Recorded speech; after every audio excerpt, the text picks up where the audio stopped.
I think we can assume that no matter what we do, there are going to be people who agree with it and people who don't. So I'd say let's start there. There is no response that is going to fix the problem or be universally beloved.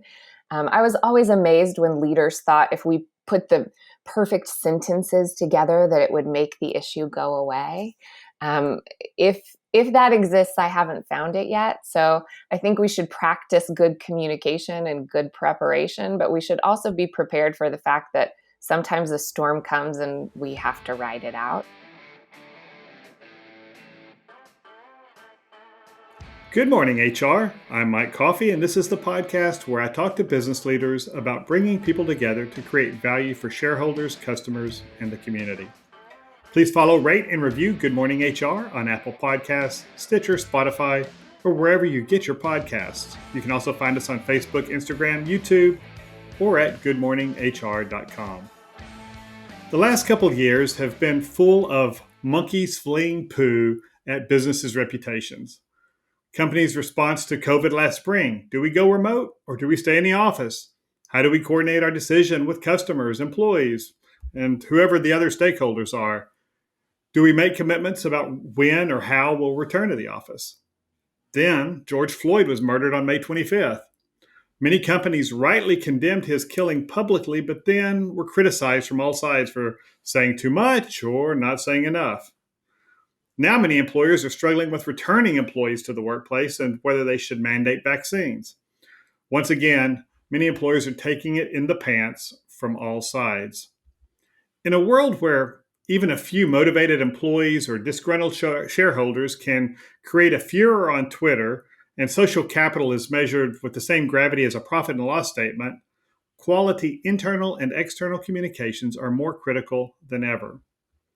My guest today is Abby Lowe McNeil. Abby has more than 15 years experience leading communications and marketing for an international healthcare system where she handled just about every type of communications challenge a large organization could face, from bubonic plague and hurricanes to capital murder. That's how she became the person who would pick up the phone when the construction crew found bodies under the building. Now she works with businesses to solve some of their thorniest problems through effective marketing and communication strategies. Welcome to Good Morning HR, Abby. Thanks for having me, Mike. I'm excited to talk to you today. So let's just get the story about the bodies under the building out of the way, because I got to hear this one. So that was actually the construction crew discovered a cemetery that hadn't been moved from the 1800s under the building. And so it really was a time of working with the community and the families whose loved ones or ancestors were buried in the cemetery. But I actually have to tell you, some of my best work happened on things that never saw the light of day, right? Issues that never made it into the media. And those are some of the things I'm most proud of, things we never had to talk about at all. So bodies you buried on behalf of the company. No, things we prepared for that didn't go public. And actually, from a corporate perspective, I found that some of my best work was building those internal relationships so that I found out about things before they became larger issues, so that we could kind of tackle them at the root. One day I don't even remember what the issue was, but I had 3 lawyers call me to tell me about the same thing. And I was like, yes, I have arrived. This is where I wanted to be. So sometimes it's also about preparation, not just about what you do once the thing has happened. Yeah, having trust of the right people makes all the difference. And I'm sure in PR and communications and in HR or anywhere in the organization, I guess. So that's so true.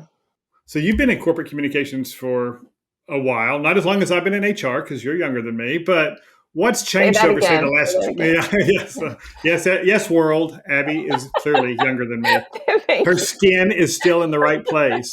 So you've been around for a while, though. So what's changed in corporate communications over the last 2 decades? So much and so little. I mean, people are still the same, but I think social media has brought with it so many changes. I actually built an early social media program in healthcare, one of the first, and learned to use it along with everyone else. But I think what HR people are probably attuned to, but maybe other people aren't, is that social media has also become a way of communicating with employees and for other people to communicate with businesses about their employees. So it's not just whether or not a company decides to make an external statement about an issue these days. It's also about what are their employees saying on social media and who's reporting that back to the company and what action do they want the company to take in response. So, I mean, it's just added a whole new level of complexity that we weren't even prepared for 10 years ago. And social media has fueled the whether you call it the pandemic of misinformation, fake news, the infodemic, and we see it in our politics and in a lot of the public discourse. But I've seen it happen to plenty of companies where not even with ill will, somebody criticizes the company because they don't have all the facts and catches the company flat-footed. How how does a company prepare, and should they even worry about, I guess, that kind of response, or can we just assume that the public's going to treat us with goodwill and we'll have a chance to correct the record later? I think we can assume that no matter what we do, there are going to be people who agree with it and people who don't. So I'd say let's start there. There is no response that is going to fix the problem or be universally beloved. I was always amazed when leaders thought if we put the perfect sentences together that it would make the issue go away.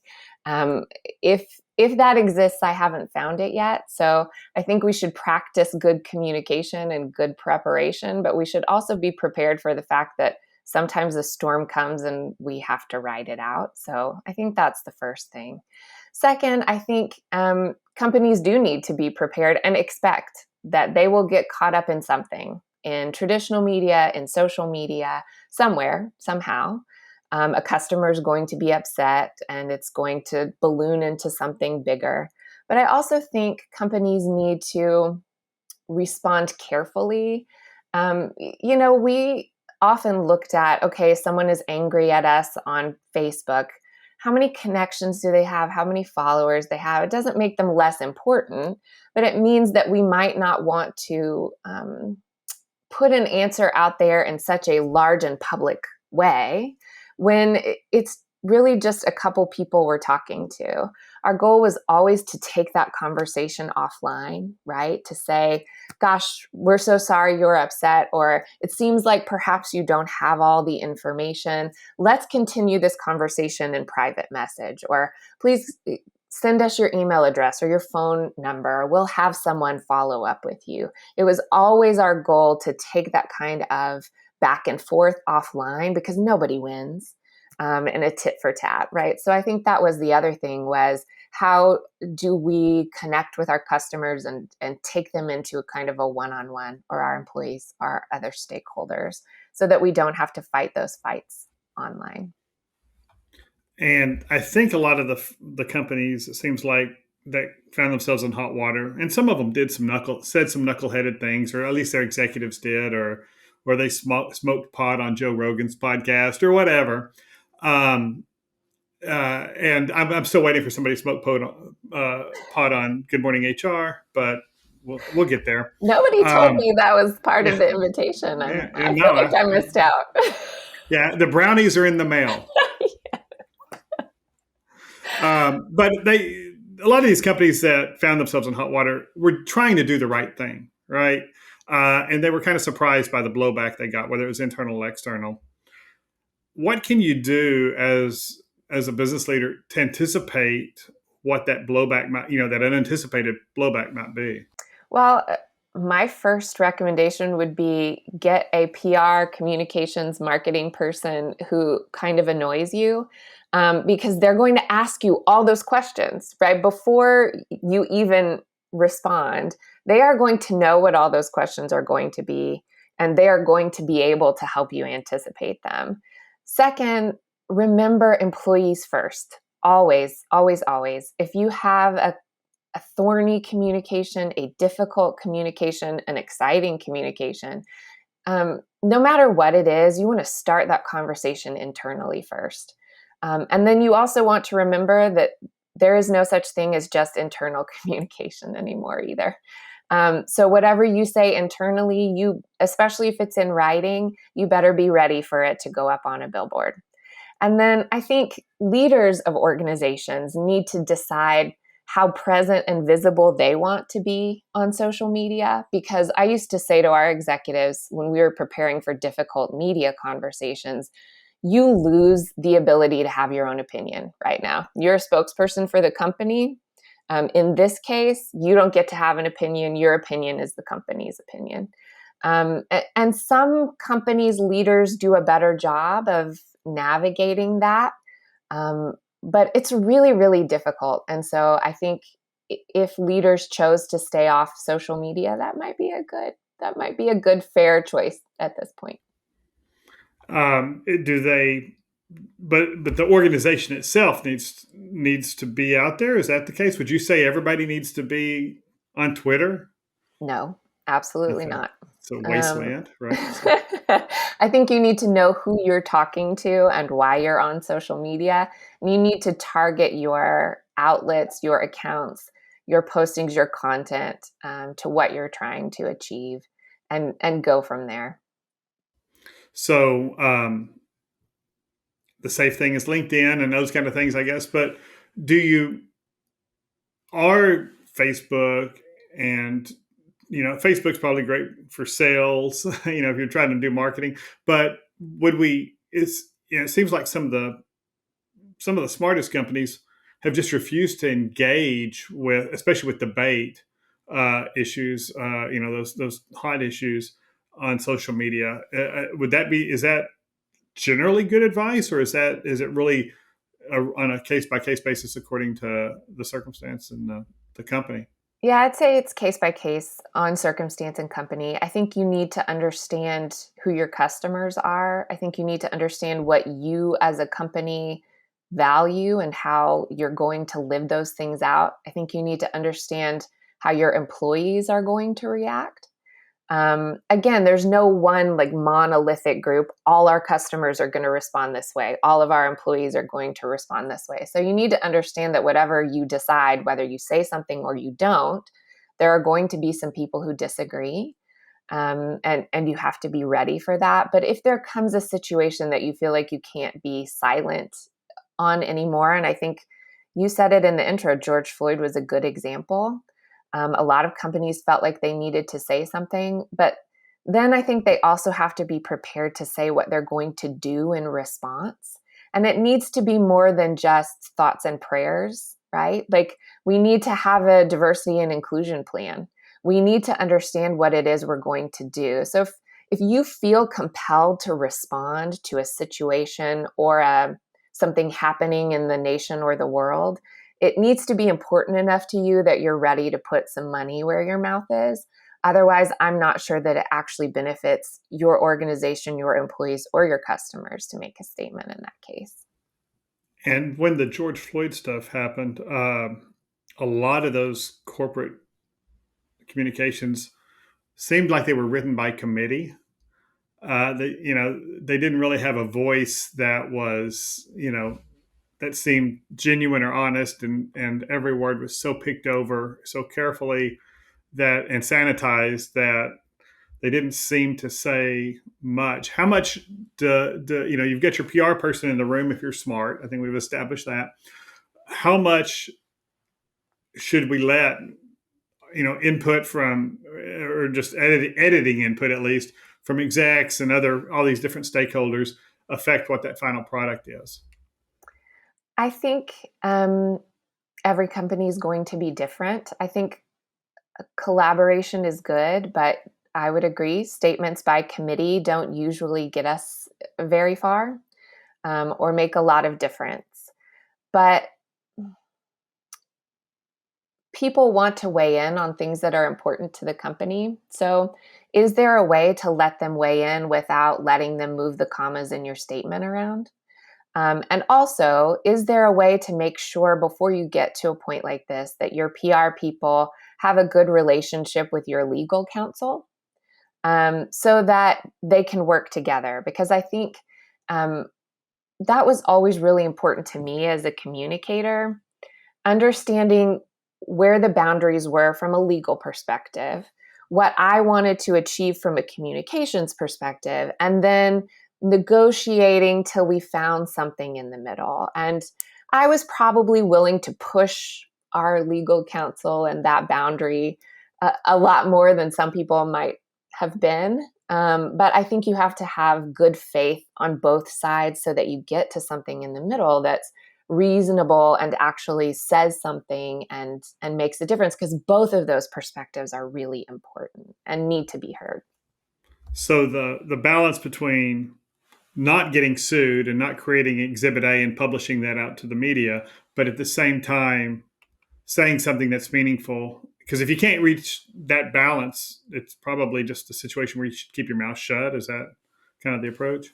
I'd agree. And I think really it's about, again, knowing what it is you want to achieve. I would always say to our lawyers, look, here is the thing I am trying to say. Help me say it in a way that you can live with and won't get us sued. And usually that conversation got us to a much better statement, I think, than just fighting about it or, well, I want to say this, well, I want to say this.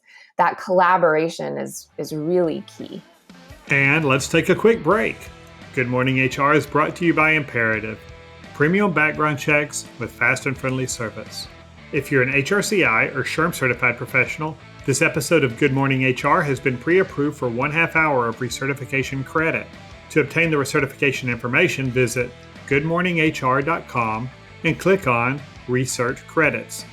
Then select episode 19 and enter the keyword McNeil. That's MCNEIL.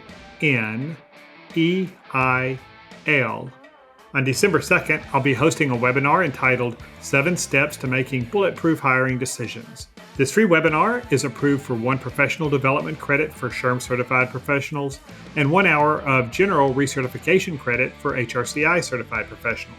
You can register for this free webinar at imperativeinfo.com.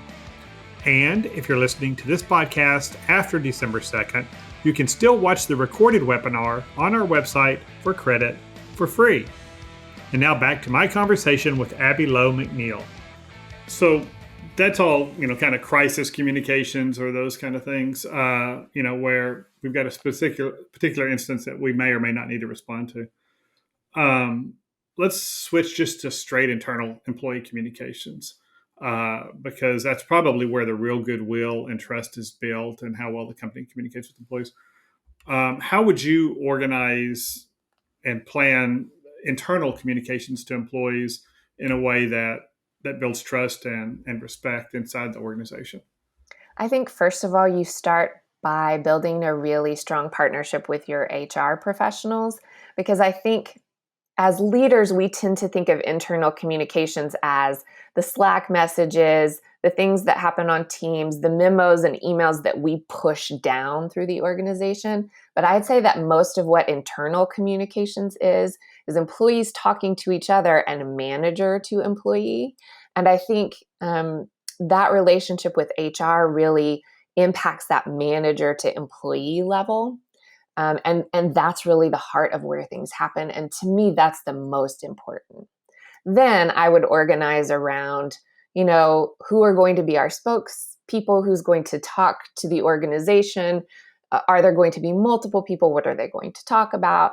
How do we stay ahead of conversations? How do we keep our pulse on conversations? Because again, I think you have to have that two-way down and up kind of a level, or it's just you as leaders talking to yourselves, basically. I also think it's important to remember that employees always see through things, right? And they are always going to read between the lines. And so if there's something you're trying not to say or a subject you're trying to avoid, they are going to pick up on that. And I think you're probably better off at least addressing that somehow than dancing around it or giving them a very sanitized answer around it. It's the same thing with external, right?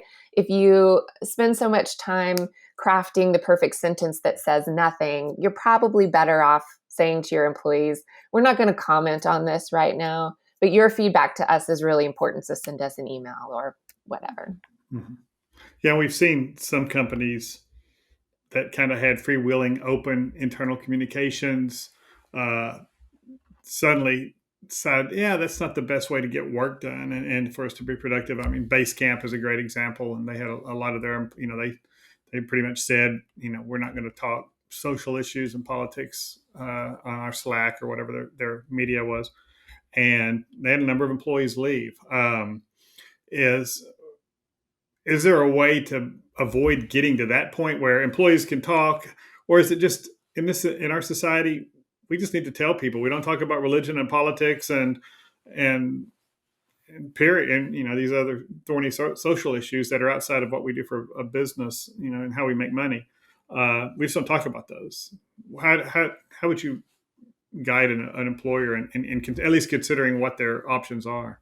I think there are some companies for whom allowing those political, religious, et cetera, discussions in the workplace makes sense because they, as a company, part of their brand is built on being that way, right? Like Patagonia and those sorts of companies that are really built around a frame of mind.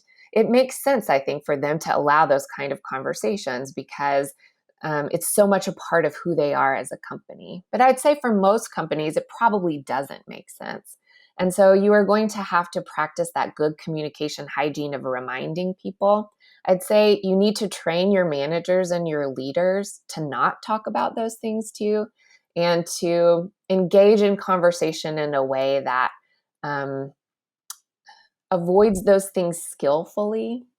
And again, I think there is a way of saying, look, we're here to do a job without saying, get back to work, quit talking about your personal stuff, right?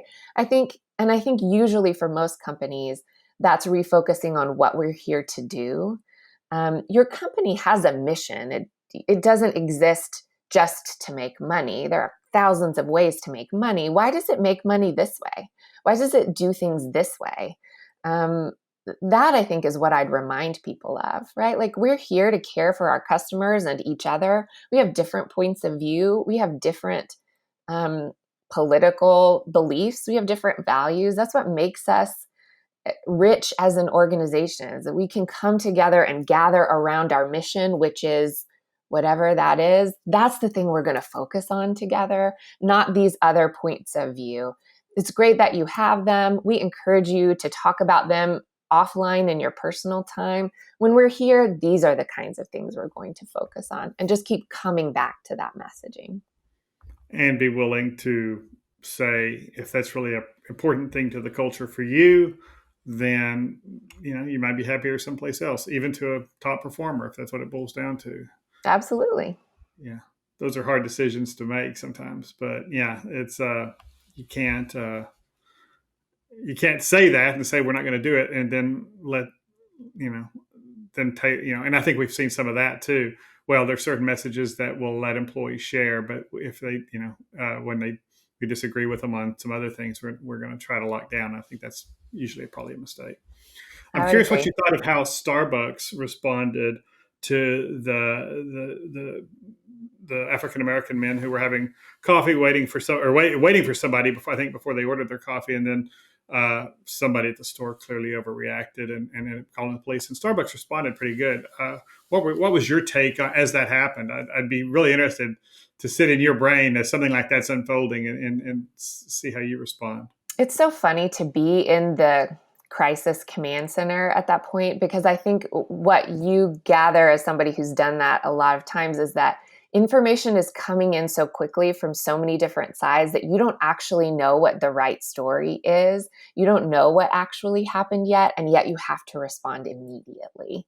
And so I have a lot of compassion and respect for people who have to say, we're investigating this, we're reviewing it, we're going to do the right thing. I think then shutting down their stores and doing some training was a really great way of, like we talked about earlier, putting their money where their mouth is. Like, we're not just going to say, this isn't the way we do business. We're going to take an action that costs us something in order to remind people what's important to us. How do we behave as people who serve customers, as our employees, those sorts of things. And how are we going to live this out going forward? I was really impressed, I think, by the way they handled that. So last kind of question, and it may be a French goodbye. It may take longer than just one question. But if let's say I'm a business, I don't have a PR person on retainer. I don't have anybody sitting on my shoulder whispering, what to do. But I see a crisis forming. What are the first 2 or 3 things I should do to make sure that we respond appropriately, and like you said, take the time to understand what's really going on before we overreact?